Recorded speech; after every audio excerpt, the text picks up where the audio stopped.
Alright, so we have completed our first example now. Let's move on to the others, right?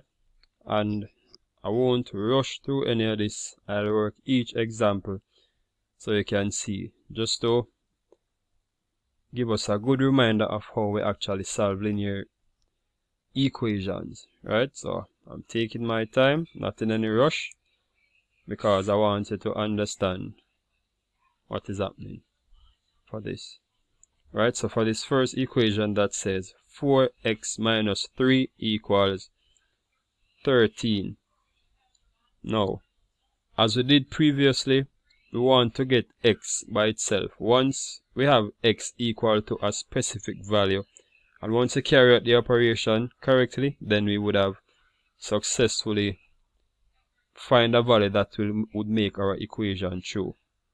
Right? So let's start for this now. So we have 4x minus 3. Now how can we remove 3 in this part?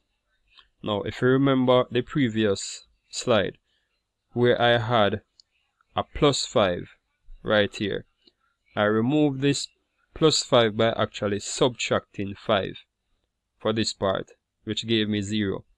So if we go back to this part, I have a minus 3. So all I need to do right here is to add 3. Remember, the opposite operation of the same number will actually equate it to 0. Equal 13. But remember, whatever we do to one side, we do it to the other side as well. So we added 3 to the left hand side. So we add 3 to the right hand side as well.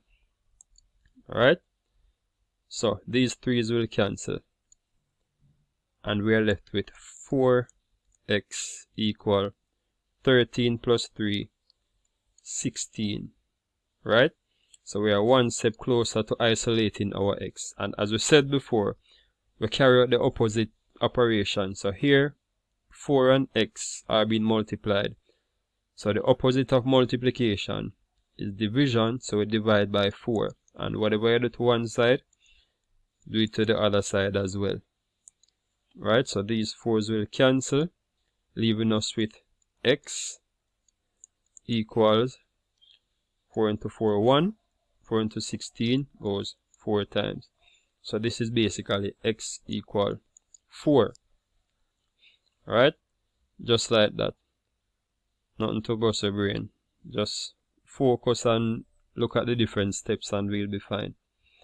Alright, this one now that says 6 plus 7x equals 20. And I've seen where students get a bit thrown off or confused whenever the x term comes after the sign. For the first example, you realize that I have 4x as the first term, and then students go straight to adding or subtracting for this portion, and then they get rid of that. But what happens when the x term is the second term, right, for this portion? The procedure is basically the same, right? I saw where students are subtracting the 7x here because they added or subtracted a 3 or other number in the second term, right? So we only add or subtract the constant, as in the number that stands by itself. Don't touch the x. So it doesn't matter where the x value is. Don't touch that for the first time, right? So for this one, we have a positive 6. Therefore, we have to minus 6. We have to minus 6, right? So wherever the number is, you minus it or add it there. Plus 7x. Your 7x remains the same. Equals 20.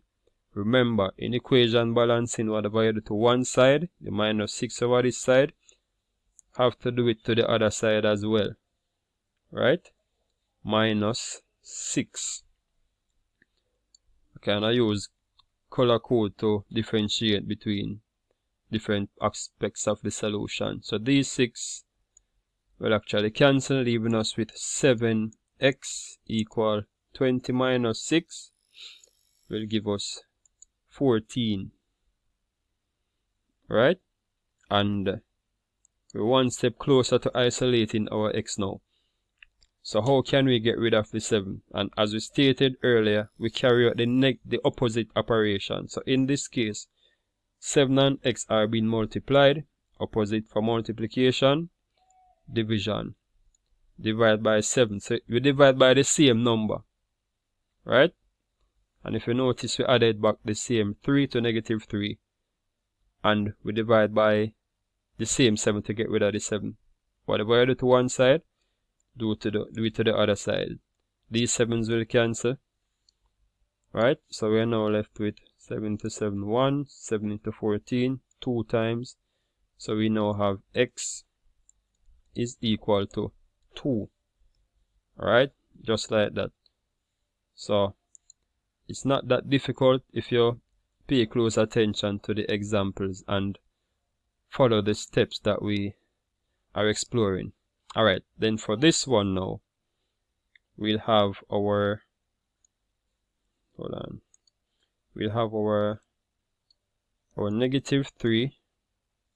Remember, always carry out the opposite operation. It's a negative 3 here, so you're going to add 3 in order to get rid of the 3. So we add a 3, your minus 5x remain the same, equal 12 that you had originally. And whatever we do to one side, as in add 3, we do it to this side as well. These 3's will cancel, right? So we're now left with negative 5x equal 12 plus 3 give us 15. So we are one step closer to solving for x. How can we get rid of the negative 5? Negative 5 is multiplying the x right here. Do the opposite operation, which is division, so we divide by negative 5. Whatever you do to one side, carry it out on the right side as well. So we divide by negative 5 over that side. These negative 5's will cancel, so we are left with x equal negative 3. Right? So positive 15 divided by negative 5 give you a negative 15. Negative 3. Sorry.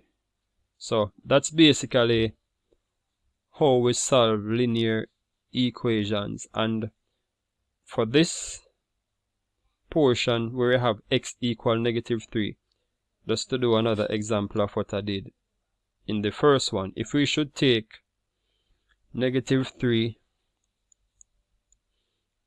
minus 5x equal 12, and for this case we have x equal to negative 3 here. If we should substitute negative 3 in our original equation, we would have negative 3 minus 5. Remember, x is negative 3, so wherever we see x we put a negative 3. Negative 3, get in there, negative 3 equals 12. Alright, bear with me now. So negative 3, and for this portion where we have